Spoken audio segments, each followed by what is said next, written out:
السلام علیکم، میں میاں حضور کا صاحبزادہ اور خلیفہ حکیم شارق احمد طارق تاریخی جہانگیری آج ایک بار پھر آپ کی خدمت میں حاضر ہوں۔ آج کا جو ٹاپک ہے وہ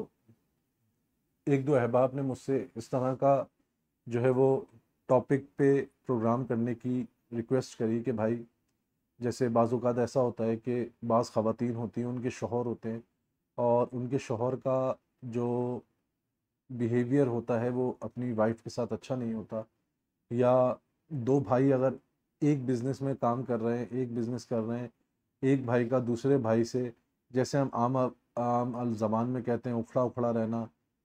ہر وقت غصہ کرنا، چڑچڑا پن رہنا اس کو دوسرے بھائی کے لیے، یا دو پارٹنر آپس میں اگر کام کر رہے ہیں تو ایک پارٹنر کا دوسرے پارٹنر کے لیے ایسا بیہیویئر ہونا، یا کوئی بھی دو تین شخص اگر ایک ساتھ کام کر رہے ہیں، ایک ساتھ رہ رہے ہیں اور ان میں کوئی بھی ایک یا دو شخص جو ہے وہ کسی تیسرے سے خوش نہیں ہے، لیکن وہ اپنی 100% اپنا دیتا ہے اور پھر بھی سامنے والا جو ہے وہ اس سے مطمئن نہیں ہوتا اور اس کا مزاج ہی ایسا ہے، لیکن وہ اس مزاج سے تنگ ہے۔ اب چاہے وہ میاں بیوی کے درمیان ہے، باپ بیٹے کے درمیان ہے، بھائی بھائی کے درمیان ہے، دوست دوست کے درمیان ہے، کسی بھی رشتے میں آپ کو ایسا کوئی انسان اگر آپ کے ساتھ ہے تو آج آپ کے لیے ایک خاص وظیفہ، ایک خاص جو ہے وہ عمل لے کر آیا ہوں ایسے انسان کے لیے کہ جو شخص بھی ایسے کسی انسان کے ساتھ رہ رہا ہے اور وہ کسی بھی ایسے انسان سے بہت زیادہ اس کے بیہیویئر کی وجہ سے پریشان ہے،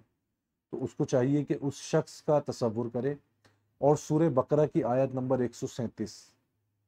سورہ بقرہ کی آیت نمبر 137 41 مرتبہ پڑھ کر اس شخص کا تصور کر کے اس پہ دم کرے۔ انشاءاللہ 3 سے 7 دن کے اندر اندر اس کا بیہیویئر بالکل چینج ہو جائے گا اور وہ اس شخص کے ساتھ جو ہے وہ اچھے سے بات کرے گا، اگر بڑا ہوگا تو عزت سے بات کرے گا، محبت سے بات کرے گا، اور چھوٹا ہوگا تو عزت اور احترام کرے گا۔ تو میری طرف سے اس عمل کی اجازت ہے، اپنی دعاؤں میں مجھے یاد رکھیں۔ جزاک اللہ خیرہ۔ السلام علیکم ورحمۃ اللہ۔